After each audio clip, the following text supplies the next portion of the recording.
معزز سامعین کرام، آپ سن رہے ہیں دیار اردو چینل پر پروفیسر ڈاکٹر اشتیاق احمد کی کتاب پنجاب کا بٹوارہ 1947، ایک المیہ ہزار داستانیں، باب نمبر 13، پنجاب کا بٹوارہ، 1 جولائی تا 14 اگست 1947۔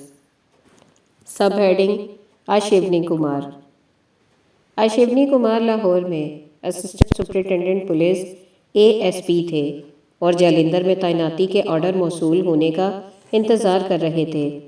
انہوں نے مجھے اپنی کہانی اس طرح سے سنائی۔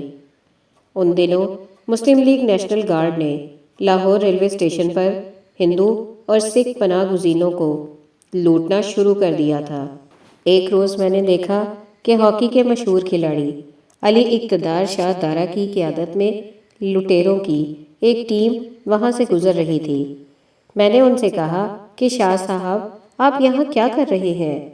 یہ آپ کے شایان شان نہیں۔ وہ میری بات سے شرمندہ سے نظر آئے۔ انہوں نے عذر پیش کیا کہ وہ انہیں لٹیروں کو روکنے کے لیے ساتھ ہیں تاکہ جانی نقصان کو کم سے کم رکھا جا سکے۔ سب ہیڈنگ: مزنگ کے چند واقعات۔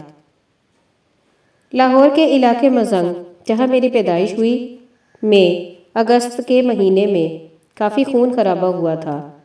وہاں رونما ہونے والے 2 واقعات لوگوں کے ذہن پر نقش ہو کر رہ گئے۔ ایک تو معمر سکھ بڑھئی کا قتل اور دوسرا سکھ گردوارے پر منظم حملہ۔ دونوں واقعات مجھے بار بار سنائے گئے اور شاید اس وقت تک سنائے جاتے رہیں گے جب تک اس دور کے بوڑھے زندہ رہیں گے۔ سکھ گردوارے میں قتل عام کا واقعہ مجاہد تاج دین نے انٹرویو میں بیان کیا، جو اس بدنام زمانہ کارروائی میں شامل تھا۔ میری اپنی والدہ ستارہ بانو نے دوسرا واقعہ مجھے سنایا تھا۔ میری والدہ محترمہ کا انتقال 1990 میں ہوا تھا۔ میں نے اس کے بعد اپنے والد اور دیگر بزرگوں سے رابطہ کیا تو انہوں نے بھی میری والدہ کی تفصیل کی تصدیق کی۔ ستارہ بانو نے مجھے بتایا، اگست کے دوسرے ہفتے میں لاہور میں سنگین گڑبڑ رہی، لیکن مسلم اکثریت کا علاقہ ہونے کے باعث مزنگ نسبتاً محفوظ رہا۔ 12 اگست کو میں اتفاق سے گھر کی کھڑکی سے باہر دیکھ رہی تھی۔ ہمارا گھر ٹیمپل روڈ پر تھا۔ ٹیمپل روڈ اور بھونڈپورہ چوک کے درمیان میں نے چند اوباش اور بدمعاش قسم کے افراد کو کھڑا دیکھا۔ ان کے تاثرات سے محسوس ہو رہا تھا کہ وہ کوئی واردات کرنے کے چکروں میں تھے۔ اس دوران میں نے ایک قومی الجثہ سکھ کو اس طرف آتے دیکھا۔ جیسے ہی وہ بھونڈپورہ چوک پر پہنچا تو گنڈوں نے اس پر حملے کی کوشش کی، لیکن سکھ نے جب بندوق تان لی تو وہ تتر بتر ہو گئے۔ نصف گھنٹے کے بعد ایک اور سکھ وہاں آیا۔ وہ پہلے سکھ کی بنسبت بوڑھا تھا اور پیشے کے لحاظ سے بڑھئی تھا۔ وہ پرانی سی موٹر سائیکل پر سوار تھا، مزدور پیشہ ورکروں کی طرح۔ اس نے بھی ایک گندے سے کپڑے میں دوپہر کا کھانا باندھ رکھا تھا۔ اسے پنجابی زبان میں پوٹلی کہتے ہیں۔ وہ ایسے وقت میں اپنے کام پر جا رہا تھا جب ایک بڑی سیاسی گیم کھیلی جا رہی تھی۔ وہاں آتے ہی بدماشوں نے اسے دبوچ لیا اور ایک نے اس کے پیٹ میں چھرا گھونپ دیا۔ وہ چیخنے لگا اور بھاگنے کی کوشش کی۔ ایک تانگا وہاں سے گزرتے دیکھ کر اس نے اس پر سوار ہونے کی کوشش کی، لیکن کوچوان نے ٹھڈا مار کر اسے نیچے پھینک دیا۔ حملہ آوروں نے اسے دوبارہ دبوچ کر مزید چھریاں ماری۔ وہ چیختے اور مدد مانگتے دم توڑ گیا۔ بدنام زمانہ ترین حملوں میں سے ایک اور حملہ ٹیمپل روڈ سے ہمارے گھر سے 300 کلومیٹر دور رونما ہوا۔ یہ تاریخی گردوارے پر منظم حملہ تھا۔ یہ گردوارہ سکھوں کے چھٹے ہر گوبند رائے نے تعمیر کیا تھا۔ حملے میں نمایاں کردار ادا کرنے والے مسلمانوں نے مجھے اندرونی کہانی سنائی۔ سب ہیڈنگ: مجاہد تاج دین۔ ہندوستان کی تقسیم کے وقت میں مزنگ میں رہائش پذیر تھا۔ متجسس تباہ ہونے کے ناطے میں ہندوؤں کے مندروں، سکھوں کے گردواروں اور عیسائیوں کے گرجا گھروں میں جایا کرتا تھا، لیکن میں ایک راسخ العقیدہ مسلمان بھی تھا اور 5 وقت کی نمازیں پڑھتا تھا۔ میں یہ جاننا چاہتا تھا کہ مختلف مذاہب سے تعلق رکھنے والے لوگ کس طرح اپنی عبادت گاہوں میں اپنے عقائد کی تبلیغ کرتے ہیں اور ان کے وہاں اتوار کیسے ہوتے ہیں۔ اب جب میں پیچھے مڑ کر دیکھتا ہوں تو میں یہ بات برملا کہہ سکتا ہوں کہ انگریز انسانیت کی خدمت میں سب سے آگے تھے۔ میں خاکسار تحریک کا بڑا متحرک اور پرعزم رکن تھا۔ جب ایک اسلامی ملک پاکستان قائم کرنے کا اعلان کیا گیا تو ہم میں سے کئی لوگ اس نعرے سے مسحور ہوئے۔ میں نے ایچسن کالج کے قریب 4 سکھوں کو قتل کیا اور جب شالنی سمیت لاہور کے دیگر مقامات پر آگ لگائی گئی تو میں لوٹ مار اور قتل عام میں متحرک انداز میں شریک ہوا۔ سکھ گردوارے 56 پادشاہی پر حملے کا منصوبہ ساز تھا۔ تھانے دار ملک مقصود SHO مزنگ پولیس اسٹیشن تھا۔ اس نے ہم میں سے بعض نوجوانوں کو 4 روز تک تربیت دی۔ ہم نے طے کیا تھا کہ تقسیم ہند کے بعد ہندوؤں اور سکھوں کی املاک پر قبضہ کریں گے۔ اس نے ہمیں بتایا کہ اگر ہم لڑتے ہوئے مارے گئے تو شہید ہوں گے اور زندہ رہے تو غازی ہوں گے۔ اس نے بتایا کہ ہندوستان میں ہمارے مسلمان بہن بھائیوں کو قتل کیا جا رہا ہے اور ہماری تربیت کا بڑا مقصد مسلمانوں کا تحفظ کرنا اور مشرقی پنجاب میں اپنے بھائیوں کا انتقام لینا ہے۔ ہمیں ایک سیکیورٹی پلان دیا گیا تھا کہ ہم مزنگ کو ہندوؤں اور سکھوں کے ممکنہ حملوں سے محفوظ رکھ سکیں۔ یوں ہم نے مزنگ کے اطراف میں صفا والا چوک، مزنگ چنگی اور کنک گندم منڈی میں مورچے قائم کر لیے۔ میرے علاوہ جنہوں نے تربیت میں حصہ لیا ان میں ظہور الدین خاکسار، نصیر، باؤ امانت، حسین گنجا، کبڈی کا کھلاڑی، بشیر، رشید، عالمگیر بلوچ اور شاہدین شامل تھے۔ یہ رمضان کی 26ویں تاریخ تھی۔ 13 اگست ہم نے سکھوں کی عبادت گاہ پر دھاوا بول دیا۔ ہراول دستہ میرے سمیت دیگر حملہ آوروں پر مشتمل تھا۔ ہماری کل تعداد 25 سے 30 تھی۔ ہم نے گردوارے کی اونچی دیواریں لٹک کر چڑھیں اور سکھوں کو للکار کر کہا کہ باہر نکلو۔ کسی نے جواب نہیں دیا۔ اس وقت گھپ اندھیرا تھا۔ ہم دروازے توڑ کر عمارت میں گھس گئے۔ سکھوں نے فرش پر گرم سرسوں کا تیل پھینکا تھا جس کی وجہ سے ہمارے پاؤں پھسل رہے تھے۔ یوں ہم نے ماچس جلائی اور آگ لگ گئی۔ میں نے بڑے تخت پر قبضہ جما لیا۔ ہم سب پاکستان زندہ باد کے نعرے لگا کر سکھوں کو للکار رہے تھے۔ اچانک تخت کے نیچے سے ایک سکھ تلوار سونتے سامنے آ گیا۔ اس نے میرے بازو پر ایک وار کیا جس سے میری کلائی پر گہرا زخم آیا، تاہم میں اس سے تلوار چھیننے میں کامیاب ہو گیا اور اسے قتل کر دیا۔ اس دوران کئی دیگر افراد بھی اندر آ گئے۔ اس کے بعد سکھوں سے دست بدست لڑائی شروع ہو گئی۔ تلواروں، ڈنڈوں اور چھروں کا آزادانہ استعمال کیا گیا۔ کچھ پستولوں سے بھی گولیاں چلائی گئیں۔ ایک نے پیٹرول چھڑک کر آگ لگا دی۔ مجھے شبہ ہے کہ تھانے دار ملک مقصود نے ہمارے گروپ میں سے کسی ایک کو پیٹرول دیا تھا، البتہ مجھے اس کی خبر نہیں دی گئی۔ کچھ روز قبل مزنگ میں 200 کے لگ بھگ سکھ تھے، لیکن اب بیشتر نقل مکانی کر چکے تھے۔ جب ہم نے حملہ کیا تو صرف 20 سے 30 سکھ مرد اور عورتیں تھیں۔ وہ سب آگ میں زندہ جلا دیے گئے۔ ہماری طرف سے صرف ایک نوجوان نصیر مارا گیا۔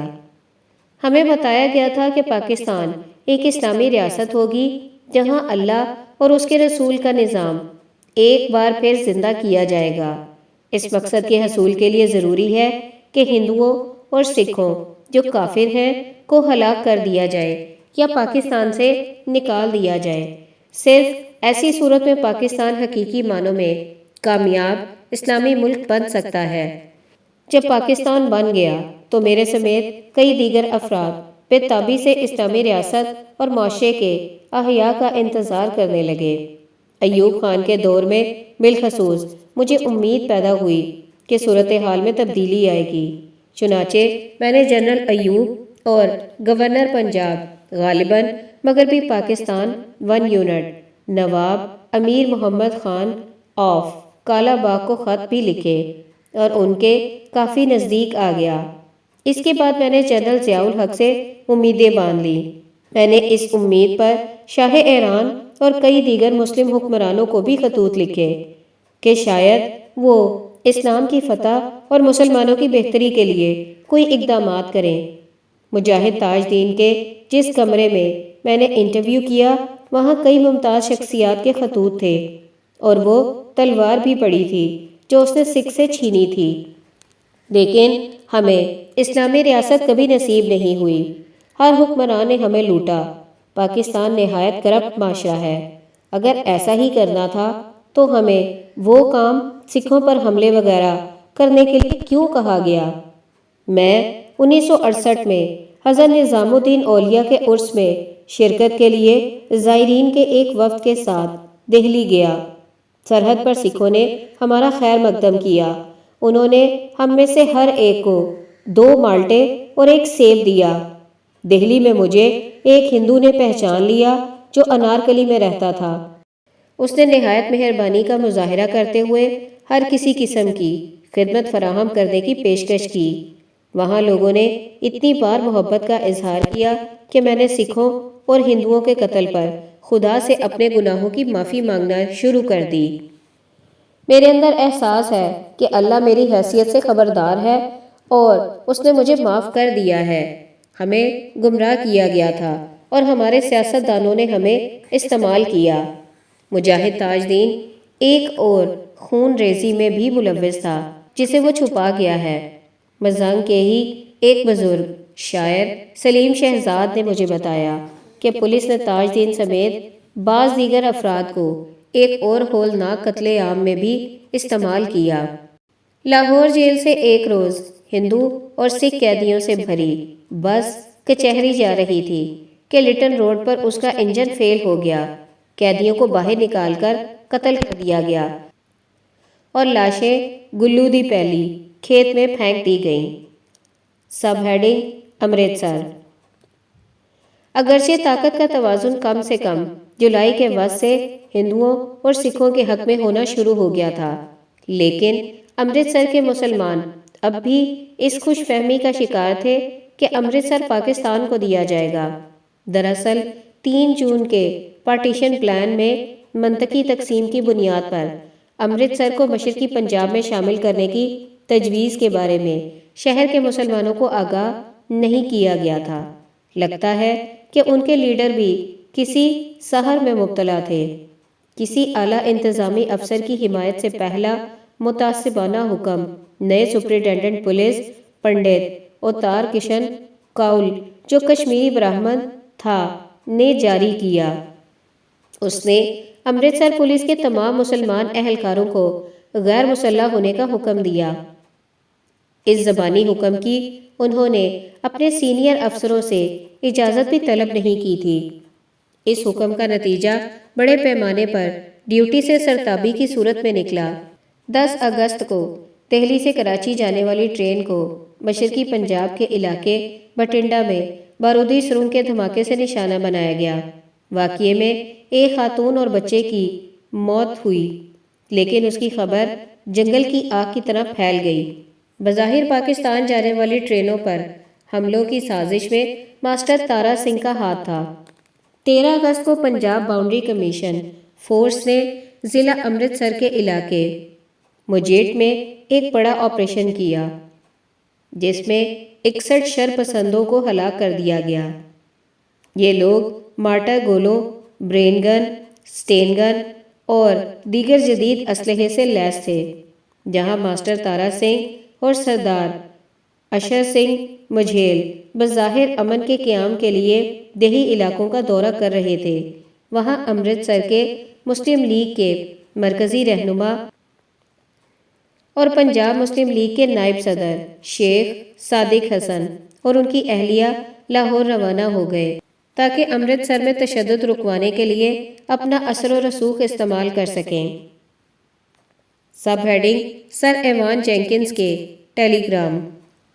یکم سے 14 اگست کے دوران گورنر پنجاب نے ماؤنٹ بیٹن کو جو ٹیلی گرام ارسال کیے اور جن کی کاپیاں وزیر امور ہندوستان کو لندن میں بھجوائی گئیں سے پتہ چلتا ہے کہ کس طرح پنجاب تیز رفتاری سے طوائف الملوکی کی طرف بڑھ رہا تھا۔ یکم سے 11 اگست کے درمیان جو تار بھیجے گئے ان میں مغربی پنجاب میں لاہور میں سکھوں اور ہندوؤں پر حملوں، جبکہ مشرقی پنجاب کے علاقوں امرتسر، گرداسپور، فیروزپور میں مسلمانوں پر حملوں کی تفصیل دی گئی تھی۔ 12 اگست کو پہلا ٹیلی گرام صبح 9:10 پر بھیجا گیا، جس میں لاہور میں وسیع پیمانے پر بدامنی کا ذکر کیا گیا اور یہ خیال ظاہر کیا گیا کہ بلا شبہ یہ امرتسر میں پاکستان اسپیشل ٹرین پر حملے اور مسلمان پولیس اہلکاروں کو غیر مسلح کرنے کا رد عمل ہے۔ جینکنز نے لکھا کہ لاہور شہر میں عمومی تاثرات غیر یقینی حد تک برے ہیں اور انسپکٹر جنرل پولیس نے مجھے بتایا کہ مسلم لیگ نیشنل گارڈز اپنی وردی میں کارروائیاں کر رہے ہیں جبکہ پولیس غیر فعال ہے۔ اسی روز 11 بجے رات کو ایک اور تار ارسال کیا گیا کہ 11 اور 12 اگست کی رات کو لاہور کے نواحی علاقے کانا کاچا میں ایک اور ٹرین پر حملہ کیا گیا ہے۔ ٹرین پر سوار سکھ مسافروں نے اندر سے لیور کھینچ کر گاڑی کو روکا اور 5 مسلمانوں کو ہلاک اور 5 دیگر کو زخمی کر دیا۔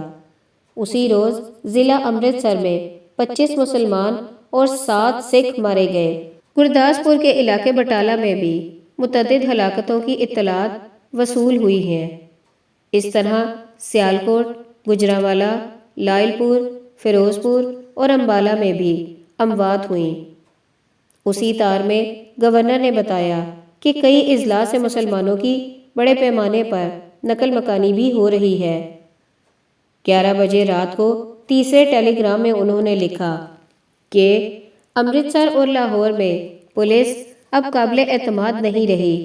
لاہور کے ریکروٹمنٹ ٹریننگ سینٹر میں سنگین بدنظمی نظر آ رہی ہے اور 300 سے 500 تک زیر تربیت اہلکار ایمرجنسی ڈیوٹی کے لیے استعمال نہیں کیے جا سکتے۔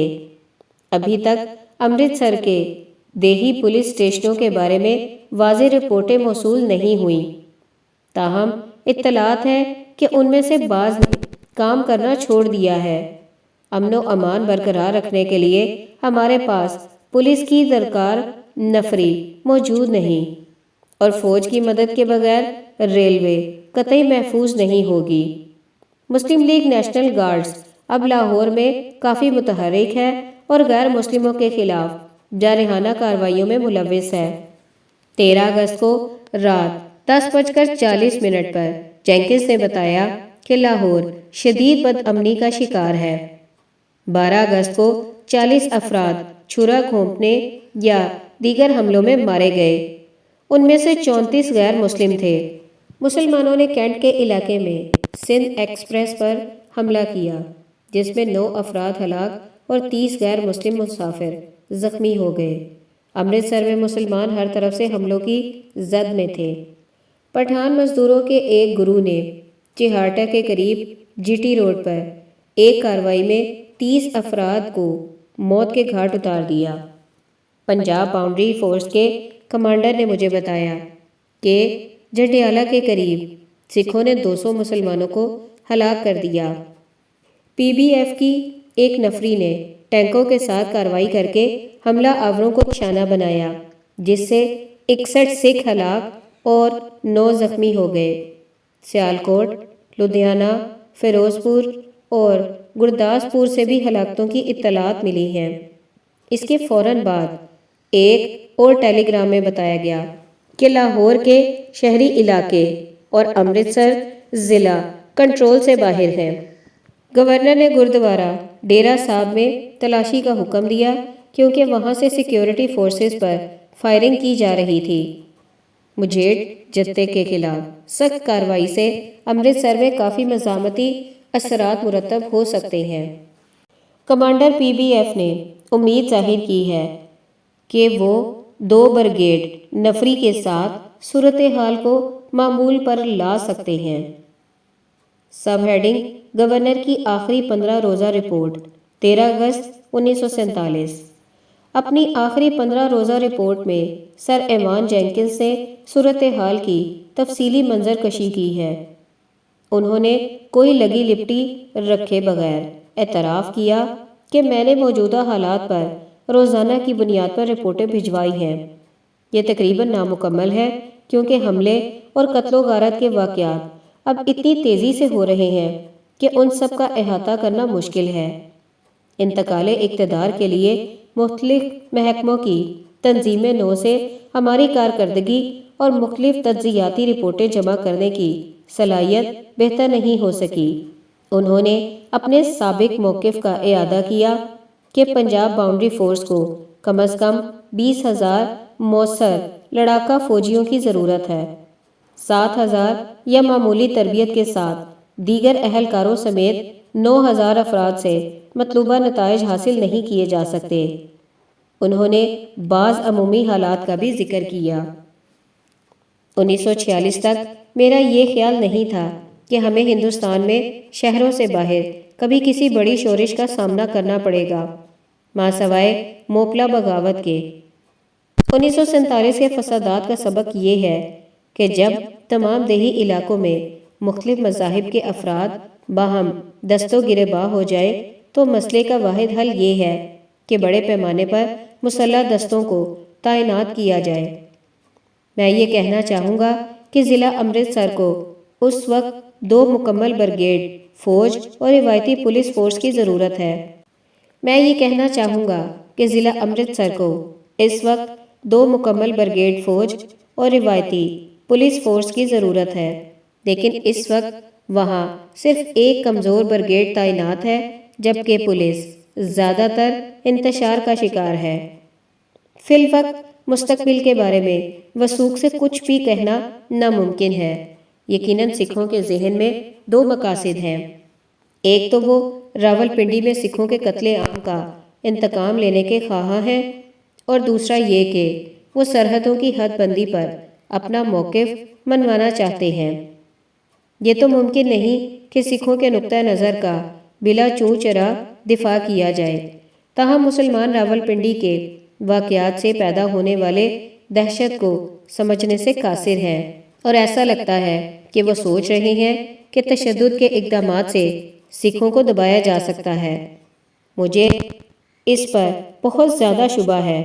میں سمجھتا ہوں کہ لاہور میں تشدد سے سکھوں کے غصے میں اضافہ ہی ہوگا۔ دوسری طرف ہندو خوف زدہ ہے کیونکہ مسلمانوں نے مشرقی حصے میں جو تحریک چلائی اس میں مغرب میں چلائی گئی ہندوؤں کی تحریک سے توازن آ گیا ہے۔ اس وقت ہمیں ہندوؤں اور سکھوں کی بم چلانے کی سازشوں پر توجہ مرکوز رکھنی چاہیے۔ ہندوؤں کو لاہور سے بے دخل ہونے سے زیادہ کسی چیز پر تشویش نہیں۔ کئی مسلمان عجیب سی خوش فہمی کا شکار ہیں اور سمجھتے ہیں کہ جیسے ہی انگریز ہندوستان چھوڑ دیں گے تو امن بحال ہو جائے گا۔ کافی عرصے سے یہ افواہ گردش کر رہی ہے کہ ممتاز دولتانہ اور ان کے ہم خیال عناصر یہ چاہتے ہیں کہ انتقال اقتدار سے قبل جتنا ممکن ہو گڑبڑ پیدا کی جائے تاکہ انگریزوں کو بدنام کیا جا سکے۔ اگر ایسا ہوتا ہے تو اس بات کی ستائش ہوتے نظر نہیں آتی کہ 15 اگست کی صبح کو لاہور میں اچانک مار دھاڑ روک دی جائے۔ تب یہ بات بالکل واضح ہو جائے گی کہ قتل عام کے پیچھے مقامی لیڈروں کا ہاتھ تھا۔ اس صورتحال سے کچھ مسلمان بے چینی بھی محسوس کر رہے ہیں، اور ایک بہت اچھے مسلمان پولیس افسر نے حال ہی میں احتجاجاً استعفیٰ بھی دے دیا ہے۔ مجھے بتایا گیا ہے کہ یہ افسر مذہبی بنیادوں پر استوار کسی حکومت کے لیے خدمات انجام نہیں دینا چاہتا۔ اس خفیہ رپورٹ کا اختتام نسبتاً جذباتی الفاظ میں ہوا ہے۔ میرے خیال میں یہ پنجاب کے کسی انگریز افسر کا کسی انگریز وائسرائے کو آخری خط ہے۔ میں جناب کے لیے نہایت نیک جذبات کا اظہار کرتا ہوں۔